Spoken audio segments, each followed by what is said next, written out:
Dr. and Mrs. Woodhouse, I um, promised Dr. Woodhouse I would respond regarding this dragon portfolio article that you had referred me to, and I've spent too much time on this today, but I wanted to get this video out to you because I promised that I would.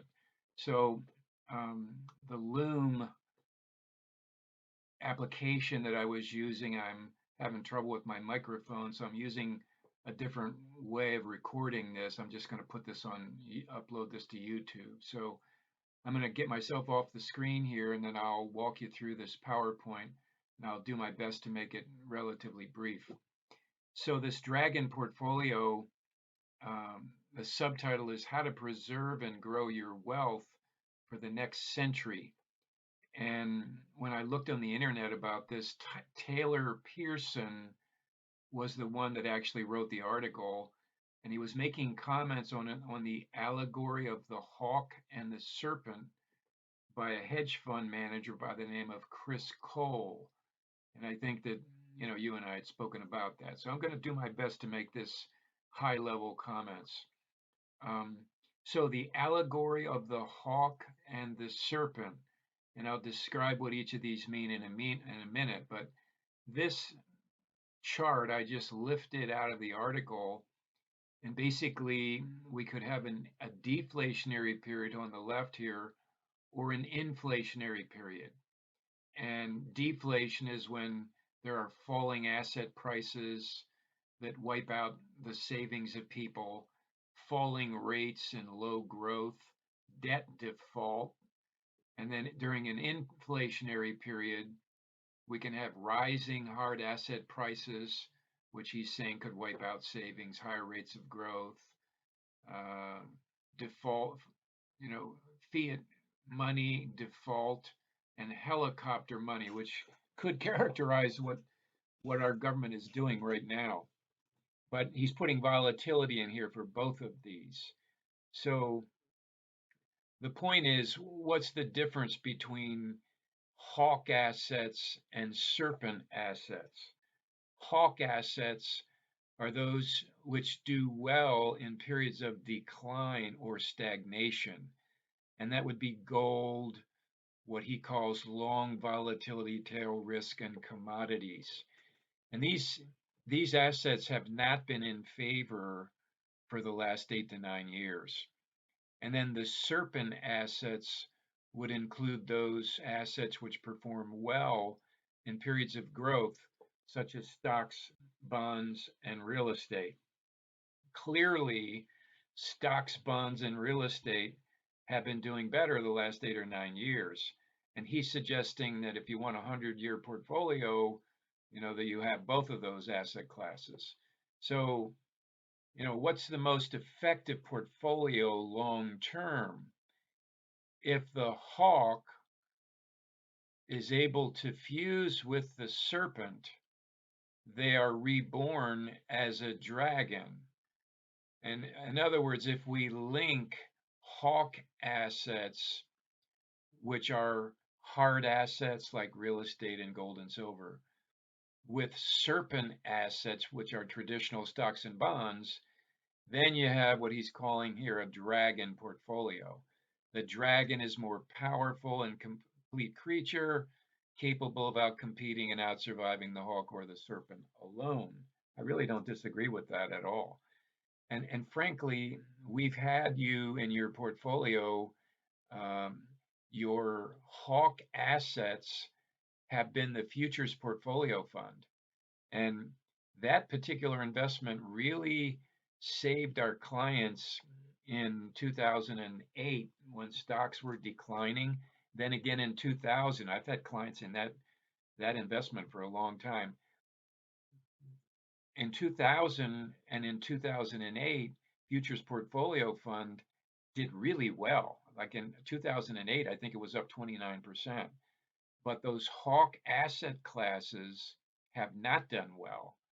And I think you might remember that I had suggested earlier this year that we get out of that futures portfolio fund. But then when the mud started hitting the fan with this coronavirus, I said to Brenda in the office, let's leave Dr. Woodhouse in that. because we might get some action out of that. Well, we really didn't. Uh, we didn't get any action out of it. During the crisis, I was very disappointed. Anyway, the dragon includes both.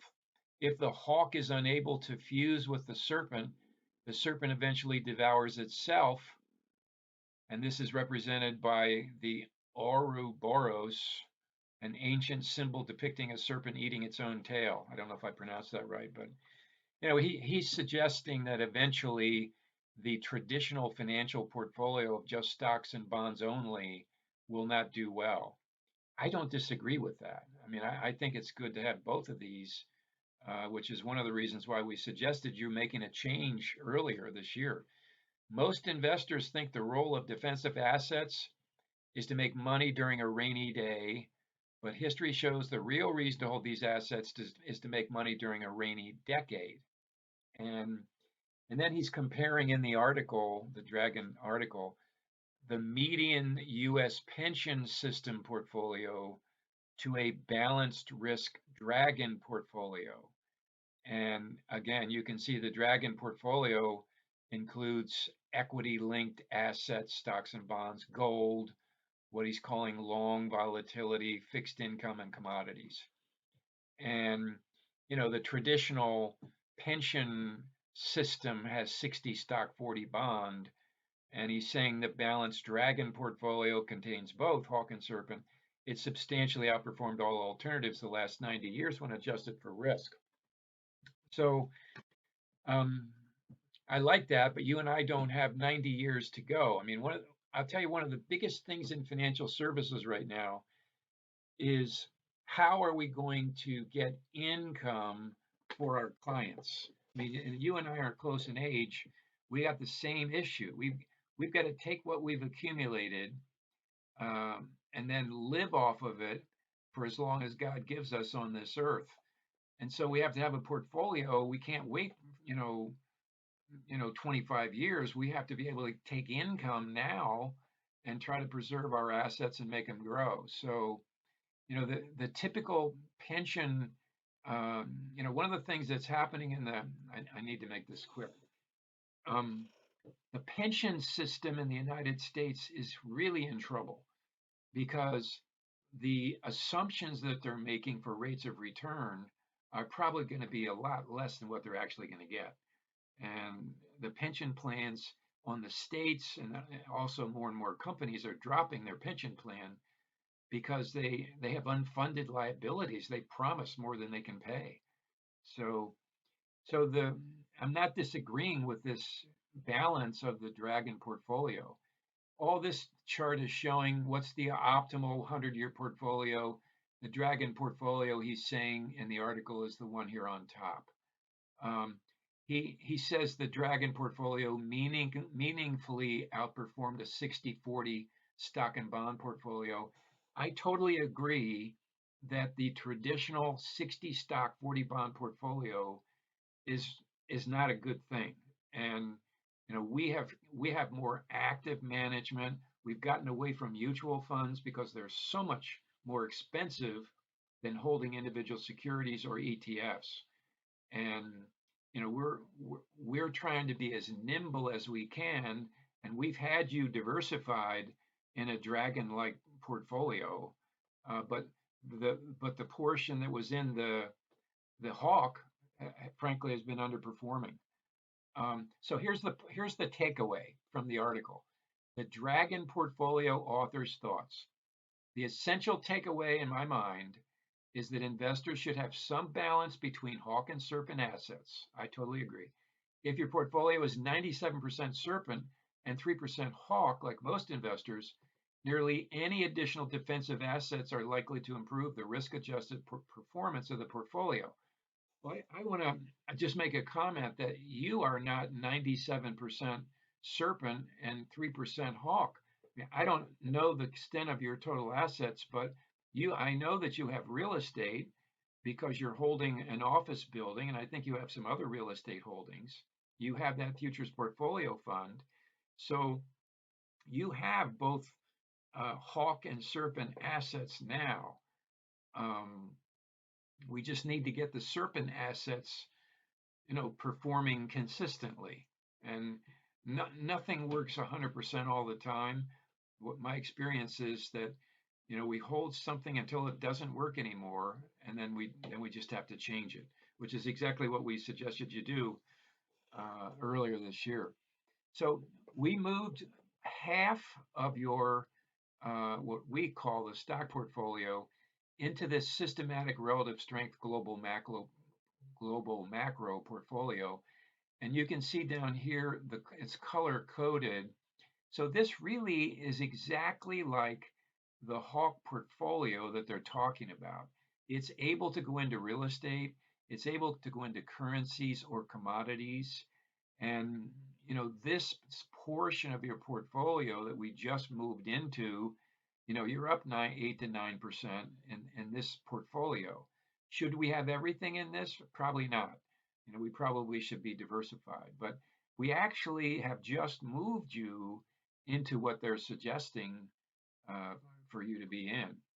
This for additional money that we talked about you're adding, I'm suggesting this fund score method, core solution, all cap world portfolio. And essentially, the inventory of what we can buy is represented by what you see here in this column. These are exchange traded funds, and these are only just a few of what's available. There's just about any asset class you could think of that's available in this model. And then every asset class has a score that's represented in this column. You can see that the Invesco QQQ Trust and iShares are doing the best. So what we're doing in that portfolio is we're buying what's doing well right now, but we've got the capability of going into Hawk assets or Serpent assets. We're just buying what's doing well now because you and I can't wait 25 or 30 years for we got to try to grow our money right now without uh, taking enormous risks. So I'm going to stop here. I want to finalize this by saying a well-written financial plan really helps. I'm going to provide some sample retirement planning reports in the email I send you. And I've got a thing here that says planning makes a difference. I just want to finish the email by saying this. My training is a certified financial planner, and we've got some powerful software that if we were to take your real estate assets and then any Social Security income that you'll be getting for both Joanne and you, and take your financial assets that you have, combine all that together, figure out what your expenses are to live, put an inflation factor in there, and we can kind of strategize about, different economic um, options that could occur. That would go a long way toward helping you feel good that you're doing what you can do to manage the resources God has given you, and then we can just kind of do what if calculations to determine what might be best for you. So um, everything that we're going to do, I readily admit I I was so disappointed in our stock portfolio last year. 18, I think it was okay. 19, we didn't do well up until November, and we finally just said we're going to make a change. Because some of these models, what we find is that a model will work well until the market changes, and then we just have to change it. So when we made the changes, that model has been doing extremely well, and it's done well year to date too, even during the downturn. So I hope this makes some sense. I'm not against the Dragon portfolio. I actually think it's good.